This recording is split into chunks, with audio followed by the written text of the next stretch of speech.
Hey, what's up, Dividend investors? Mikey Roux here for Dividend Stocks Rock. I hope you're doing well today. I wanted to look at my highest dividend payer today. I mean, if you're watching this channel, you're probably a dividend investor, and the whole goal of investing in dividend paying stocks is to get some income out of it, right? I'm known to talk about those low yield, high growth stocks, but today we're going to take a look at 5 companies that are paying me more than $500 per year. I'm going to let you know what I love the most about them and what I hate the most about them, because of course, no investments are perfect.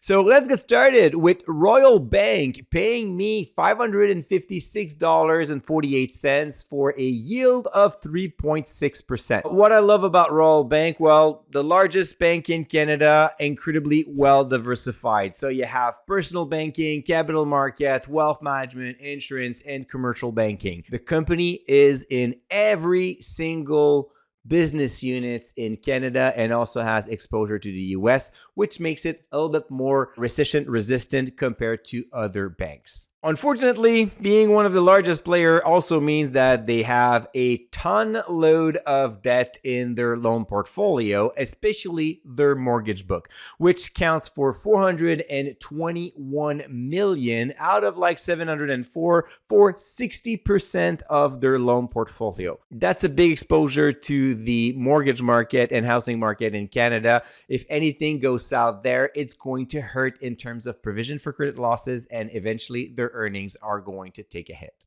Moving on to Brookfield Renewable, paying me a total of like $556.82, almost as much as Royal Bank, for a yield of 5.2%. What I love the most about Brookfield Renewable is its ability to grow its fund from operation per unit on top of its dividend. So it's a great balance between a good yield and some growth. Over the past 8 years, the company has been able to grow their FFO per unit at an annualized compound rate of 12%. And for the past 23 years, the company has been able to increase its distribution by 6% from 2001 to 2024. So while the company doesn't get much love from the market, it is a very solid business model, generating tons of cash flow and rewarding shareholders for their long patience. One reason why Brookfield doesn't get much love from the market is obviously the fact that this business is incredibly complex. They are operating across the world throughout multiple smaller companies. Their financial statements are a mess, and you have kind of like no other choice but to believe what management tells you about the funds from operation generated by each unit, because you cannot really do a deep dive into each of the investment they made. That creates a high level of uncertainty, and I don't really like to depend on management, but just for the fact that the company has been able to increase its distribution for the past 23 years,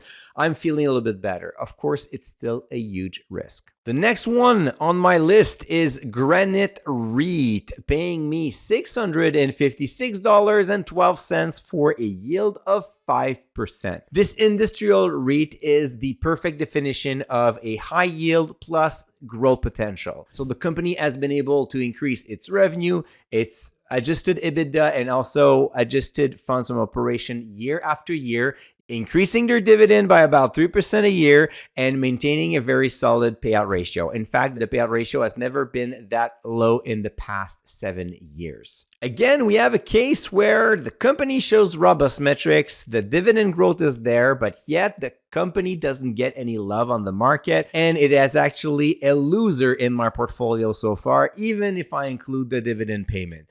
One of the biggest reasons why, it's its major exposure to Magna International. For the history, Granite REIT was a spin-off of Magna's properties, and now it has diversified across other tenants. Still to date, 26% of their revenue depends on Magna International. Knowing that Magna International is not exactly thriving right now, this put a lot of pressure on Granite, and this is probably why the company is not getting much love. As you can see with the other two dividend payers, Brookfield and Granite, it's not always easy to invest in a high-yielding stock that provides some returns. In fact, both companies in my portfolio are showing red returns right now, which is not that great. This is also the reason why I prefer to have a global portfolio that is focused on low-yield, high-dividend growth stocks.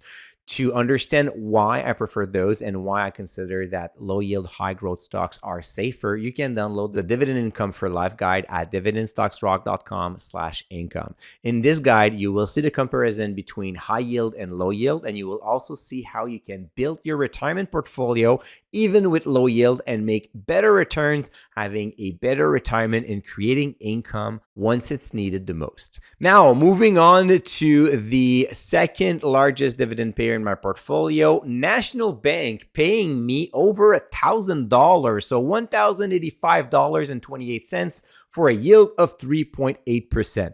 Well, there is a lot of things that I love about National Bank, but most importantly, I love the fact that this is a boring bank that it focuses on growth. They have only 39% of their business that is classic banking activities for personal and commercial loans.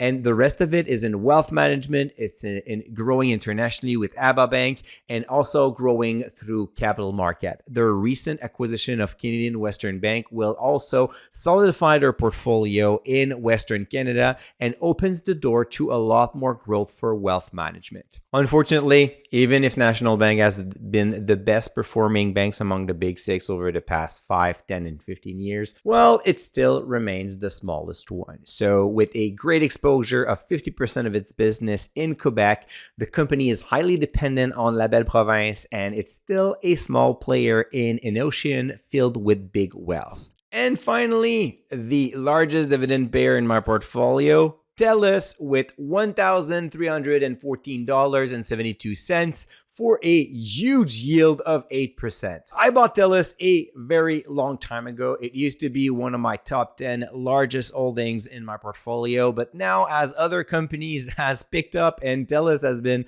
dead money for several years, it's not even part of my top 10 in terms of weight, but it is number 1 in terms of dividend payment.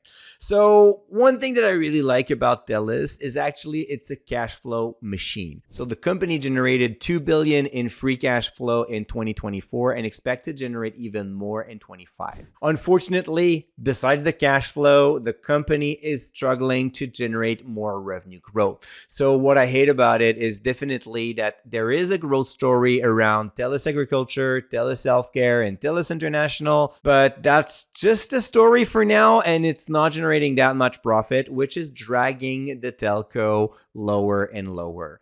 At this point, I am waiting to see what's going to be the next dividend growth policy to know if I'm going to keep it or not. I'm not losing money because I bought it a very long time ago, but still definitely not one of my best performer. So now, how about you? What is your biggest dividend payer in your portfolio? I want to know in the comment below. Just give me the yield and your largest payment. Doesn't need to tell me how much you're receiving, but it's going to be an interesting list for others to see. All right, guys, that's enough for today. Do not forget to give me a thumbs up and subscribe to this channel to not miss my video next Thursday. And until the next time, don't forget to stay invested.